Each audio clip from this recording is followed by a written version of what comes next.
Assalamualaikum warahmatullahi wabarakatuh. Halo rekan-rekan semua. Hari ini kita akan membahas materi yang berikutnya, yaitu seputar Educational Office Administration. Kita akan melanjutkan di materi ini, masih di English Education Management. Yang pertama yaitu tentang pengertian Educational Office Administration. Di sini ya kita lihat menurut Kementerian Pendidikan Indonesia atau Kemendiknas ya, dalam sebuah pernyataannya di tahun 2010 ya halaman 7 ini dikatakan bahwa pengertian daripada kantor ini dapat diuraikan ya berikut ini. Maka di sini the term of office ya istilah daripada kantor itu ya, itu bisa diartikan sebagai kewajiban ya, kemudian bisa juga tugas maupun fungsi ya. Kemudian di situ juga ada kantor pusat ya, ataupun ruang tempat seseorang maupun staf lainnya ataupun stafnya gitu ya menjalankan kegiatan bisnis utama ya, seperti itu, ataupun jasa ya, ataupun pekerjaan yang dilakukan untuk suatu wilayah tertentu ya, atau tempat yang digunakan sebagai pusat administrasi tempat kerja, yaitu office atau kantor. Nah, kantor juga diartikan sebagai tempat atau ruangan untuk melakukan kegiatan pengelolaan data ya. Oke, pengelolaan data atau informasi gitu ya. Nah, manajemen data ini adalah ya proses pengumpulan gitu ya, kemudian pencatatan ya, pengolahan dan penyimpanan, kemudian pendistribusian ataupun penyajian data atau informasi. Nah, di sini menurut Kementerian Pendidikan Indonesia ya, masih di tahun 2010 di halaman 7 ini tentang bagaimana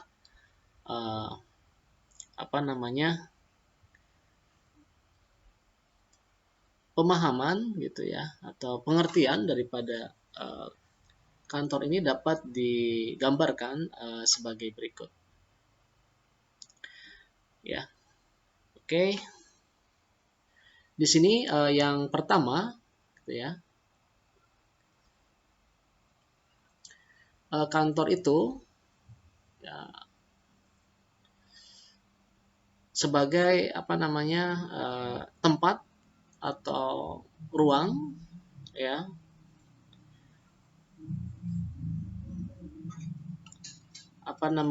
dilaksanakannya kegiatan melalui pengumpulan atau pencatatan, kemudian juga pengolahan, penyimpanan dan pendistribusian atau penyajian gitu ya, penyajian data ataupun informasi. Kemudian yang kedua, pengertian daripada kantor ya di sini merupakan proses pengumpulan, kemudian pencatatan, pengolahan ya, penyimpanan dan juga penyaluran atau pendistribusian atau penyajian data atau informasi. Sedangkan yang ketiga, ini pengertian daripada kantor ini merupakan pemusatan kegiatan yang tepat ya, dan juga mendukung kegiatan administrasi atau manajerial ya. Oke, seperti itu.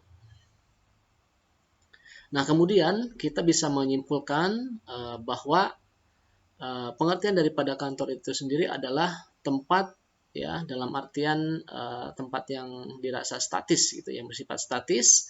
Kemudian proses dalam artian dinamis gitu ya, maupun fasilitas ya, dalam artian fungsinya atau fungsional ya.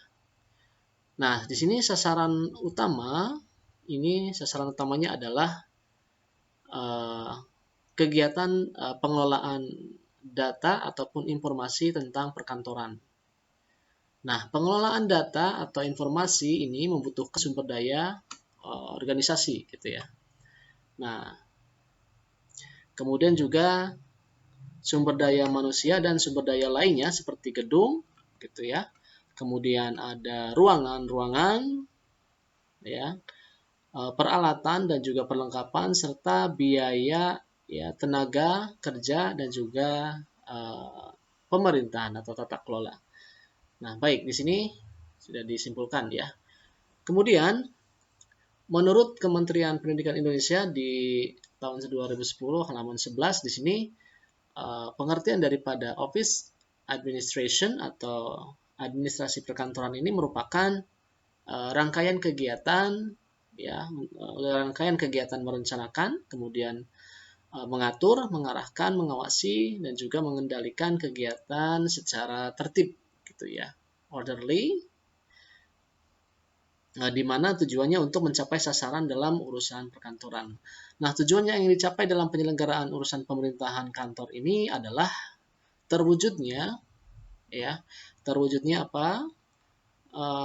Kantor secara efektif dan efisien untuk mendukung kegiatan inti daripada organisasi ya. Oke, nah kemudian menurut Suharsimi ya Arikunto dan juga Lia Yuliana ya, dalam bukunya di tahun 2009 halaman 341 pengertian daripada administrasi perkantoran ini merupakan yang sering disebut dengan keseluruhan proses pengurusan surat menyurat yang dimulai dari pengumpulan atau menerima, kemudian mencatat, mengelola ya, memperbanyak ya, dan juga mengirimkan dan menyimpan semua informasi ya material yang dibutuhkan oleh organisasi ya. Maka dengan pengertian tersebut ini administrasi perkantoran ini tidak hanya mencakup surat-surat ya, tetapi juga berkaitan tentang informasi seluruh informasi yang bersifat material ataupun slip informasi yang berwujud seperti itu. Nah, kemudian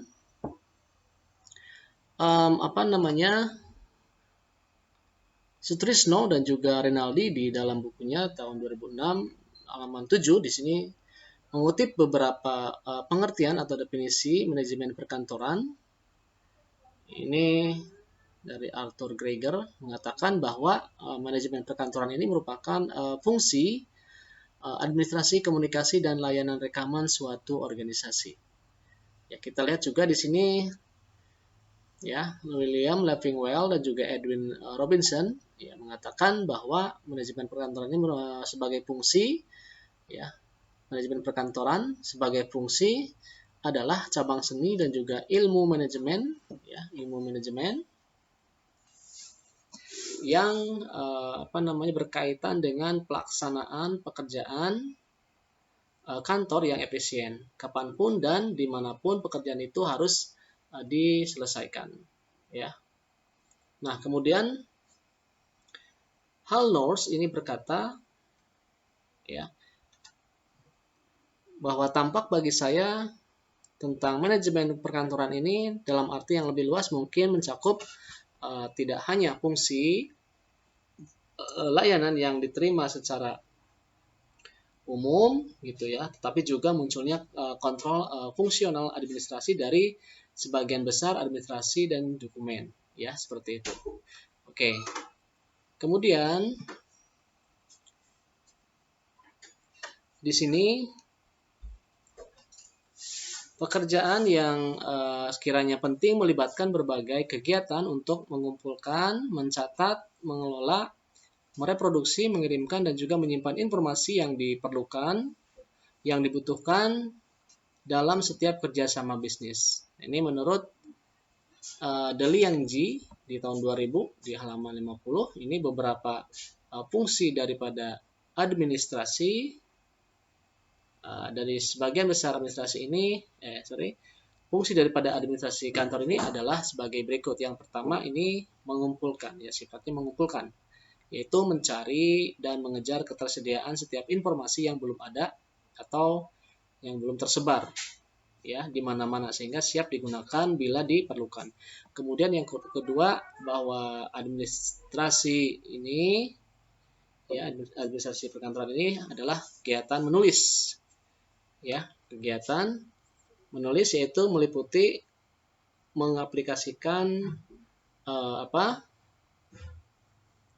mengaplikasikan berbagai alat tulis pada bukti-bukti yang diperlukan agar terwujudnya tulisan yang dapat dibaca, dikirim ataupun disimpan. Gitu ya. Kemudian yang ketiga ini mengolah. Nah, mengolah di sini maksudnya,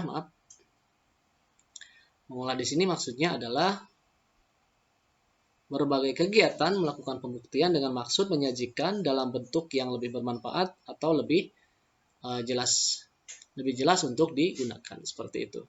Kemudian yang keempat di sini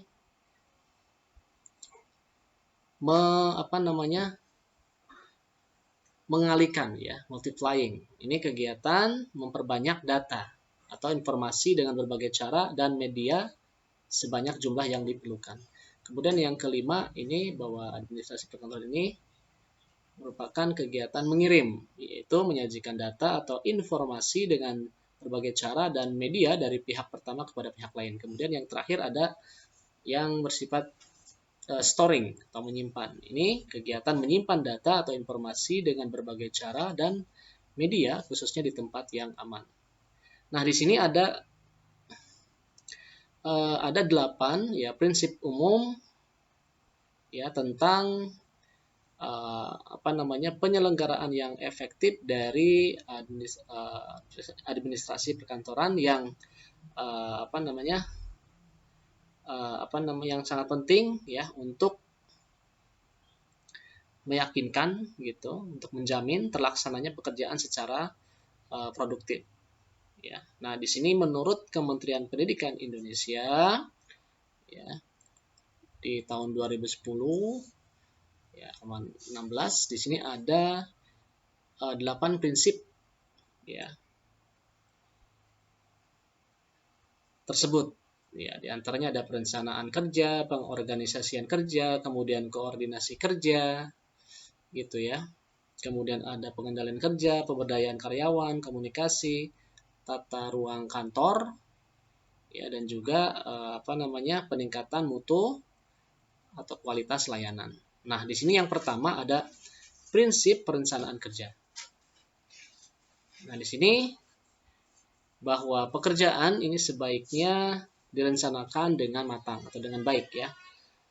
Nah, tanpa rencana yang baik atau tanpa rencana yang matang, maka kita tidak akan meraih atau mencapai hasil seperti yang diharapkan. Nah, seperti itu. Kemudian rencana yang baik ini merupakan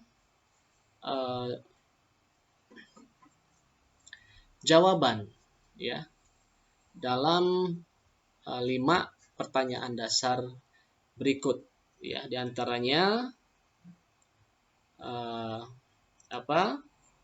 yang harus dilakukan, kemudian apa tujuannya, mengapa harus dilakukan, bagaimana melakukannya, siapa yang akan melakukannya, dan kapan dan di mana dilakukan. Itu ya, itu prinsip yang pertama.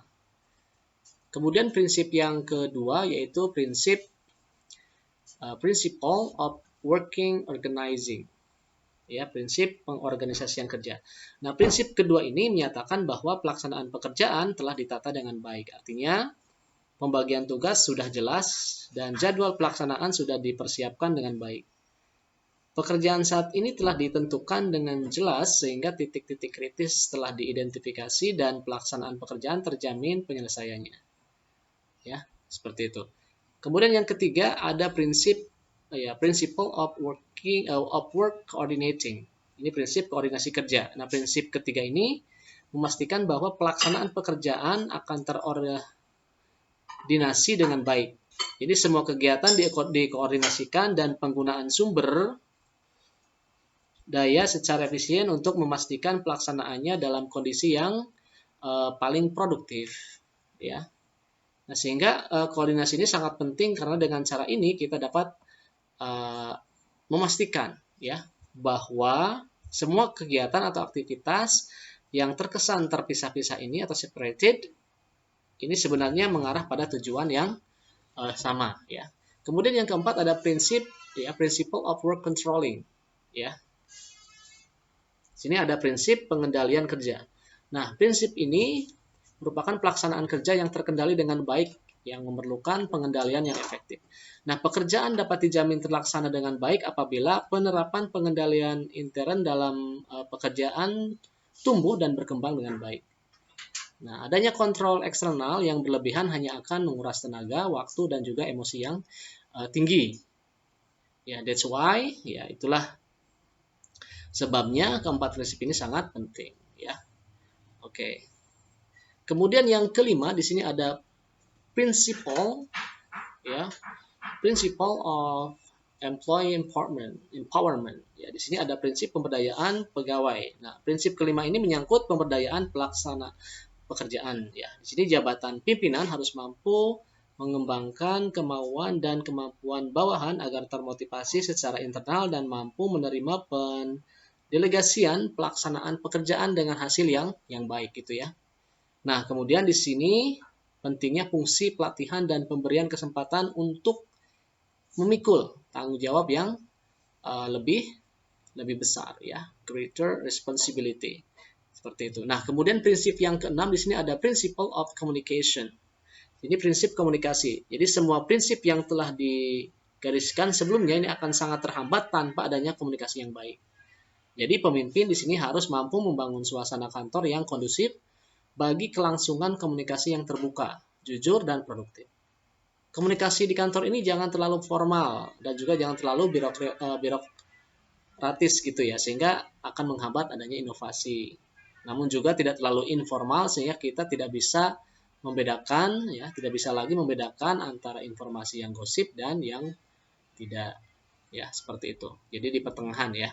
Oke, di sini berikutnya ada prinsip yang ketujuh ya, yaitu prinsip of office layout. Ada prinsip tata letak kantor. Di sini tatanan fisik kantor ini harus menjamin bahwa pelaksanaan urusan kantor berlangsung secara produktif. Tata letak kantor harus direncanakan secara ilmiah, ya, untuk menghindari adanya perpindahan yang tidak perlu atau mubazir, kemudian keterlambatan dan juga kesulitan menjangkau pekerjaan atau material. Nah, di sini adanya pemanfaatan seluruh proposisi atau peralatan kantor harus memperhatikan asas efektif dan efisien.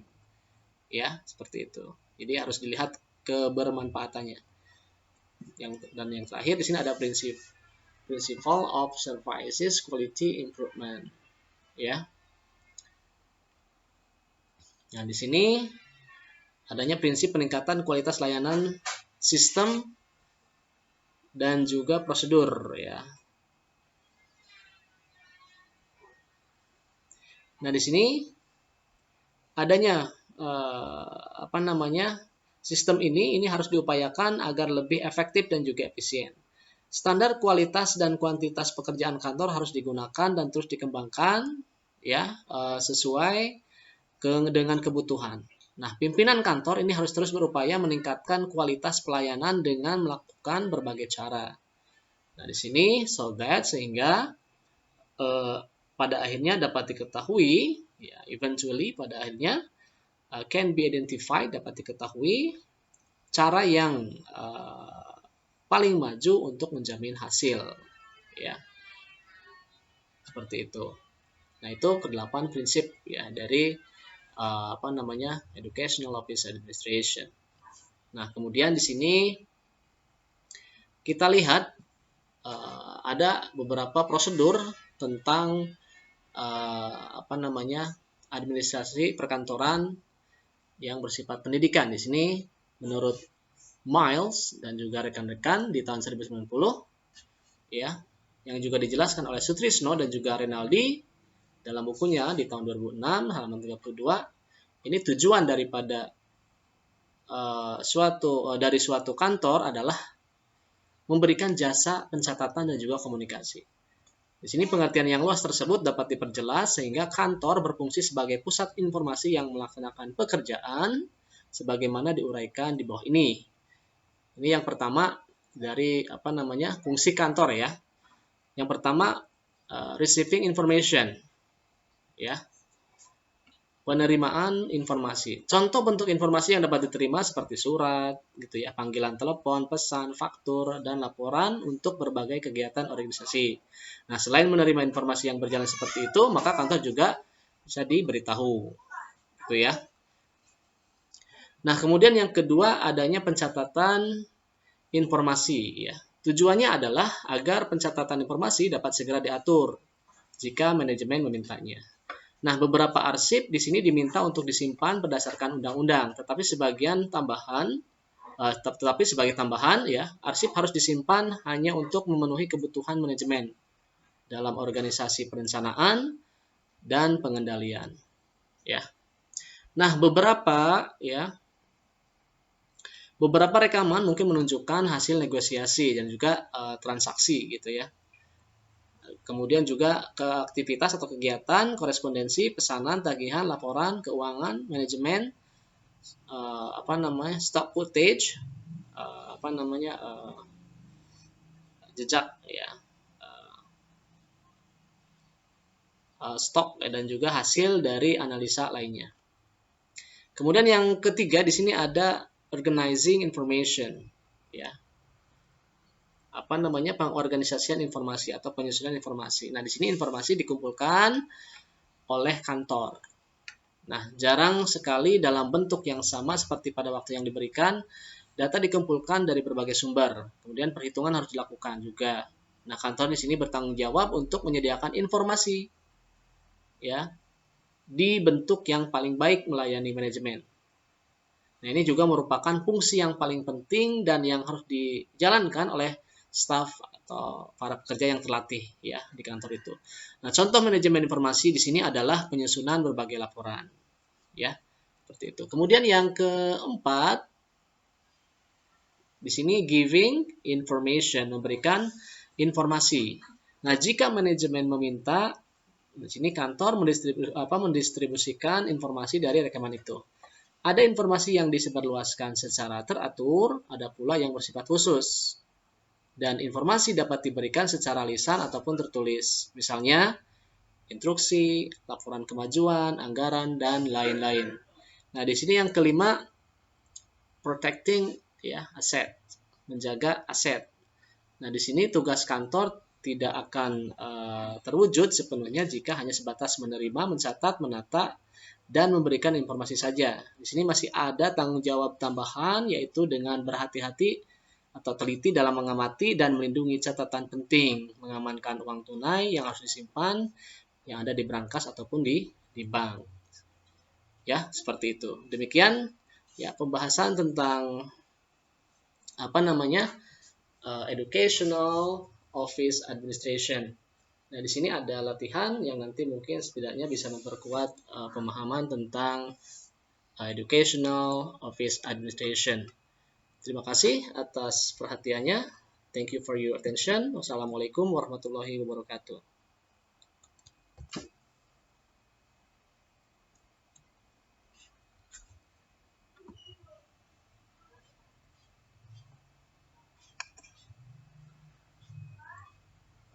Wow, berapa menit? No. Sih. Di.